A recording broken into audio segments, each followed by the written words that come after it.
Hello guys, তোমরা সব কেমন আছো? আশা করি খুব ভালো আছো। আমিও খুব ভালো আছি। আজকে আমরা যাচ্ছি তারাপীঠে। চলো পুরো ভিডিওটা দেখতে থাকো। বাড়ির থেকে বেরিয়ে দাদার গাড়িতে করে উঠলাম। দাদার গাড়িতে করে স্টেশন যাব এইবার। ভিডিওটা স্কিপ না করে পুরো ভিডিওটা দেখবে। আমরা তারাপীঠে কোথায় কি করেছি না করেছি, মাকে পুজো দিয়েছি, সব ভিডিও এই ভিডিওর মাধ্যমে থাকবে। তোমরা সব পুরো ভিডিওটা দেখো।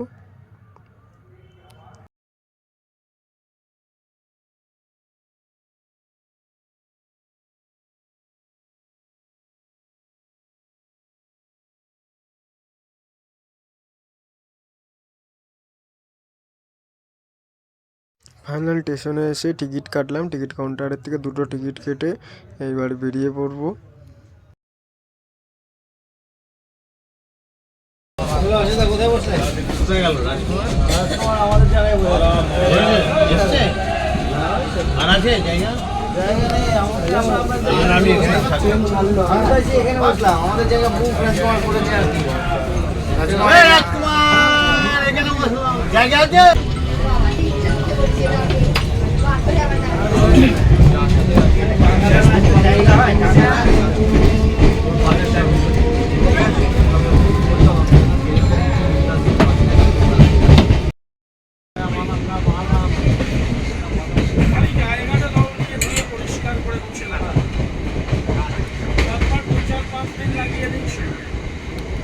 ব্যবহারে দেশে কোনো দাগ যন্ত্রণা হয় না, একদমই আরামদায়ক, কোনো চ্যাটচেটে ভাব নেই, বাজে দুর্গন্ধ। আসলে আমরা বরং হাতে নিয়ে দেখে নিই। আপনি আপনার সময় মতো সুযোগ পারলে কখনো ঔষধের দোকানগুলো থেকে নিয়ে ব্যবহার করে দেখুন।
অবশেষে লেগে বললাম তারাপীঠ। তারাপীঠ স্টেশনে নেমে একটু কনফিউজ হয়ে গেছি কোন রাস্তাটা দিয়ে যাব। কিছু মানুষ দেখি স্টেশনের বাইরের দিকে যাচ্ছে।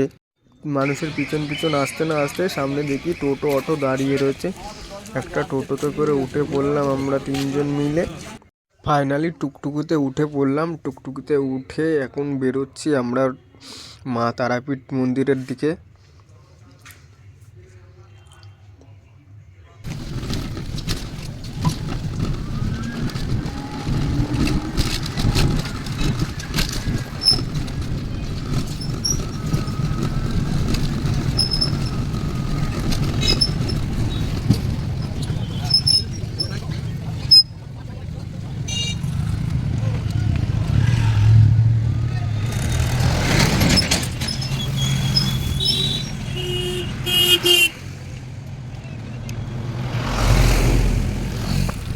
দেখতে দেখতে তারাপীঠ মন্দিরের মেন গেটের দিকে চলে আসলাম। এইবার গিয়ে আমাদের একটা হোটেল খুঁজতে হবে। হোটেল খুঁজে হোটেল করে তারপরে একটু মার মন্দিরের দিকে দর্শন করব। এখন তো আমরা পুজো দিতে পারবো না, কেন সারাদিন জার্নি করে এসছি। আমরা এখন পুজো দিতে পারবো না, কালকে সকালে আমরা পুজো দেবো। এখন পুরো মন্দিরের চারিপাশটা আমরা একটু ঘুরে দর্শন করে দেখব কোথায় কি আছে। আমি ফার্স্ট টাইম আসছি তারাপীঠে, আমি জানি না কোথায় কি আছে।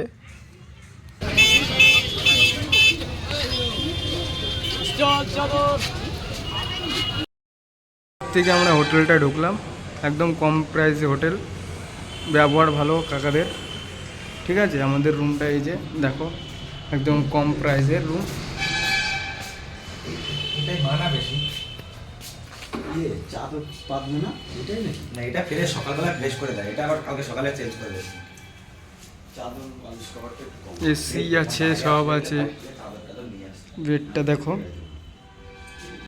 এটাও তারাপীঠ মহাশ্মশানের একটা সাইড। এইখানটায় মায়ের চরণ পড়েছিল, চরণের ছাপ পড়েছিল। এখানটায় থাকলে পরে গায়ে একটা কাঁটা দিয়ে ওঠে। আর একটা নিস্তব্ধ জায়গা, একটা এত মানুষের সমাগম আছে, কিন্তু এই জায়গাটা খুব নিস্তব্ধ একটা জায়গা। চারিদিকে অন্ধকার শুধু, আর প্রদীপের আলো আর মোমবাতির আলো। আর যারা দোকানদারি করছে তাদের একটা চার্জার ডুম।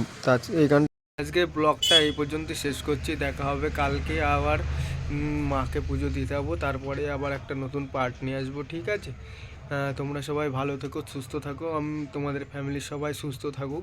আমি মার কাছে কামনা করি আমাদের ফ্রেন্ডের সব ফ্যামিলিকে সুস্থ রাখো। ঠিক আছে, টাটা, বাই বাই, আবার দেখা হবে।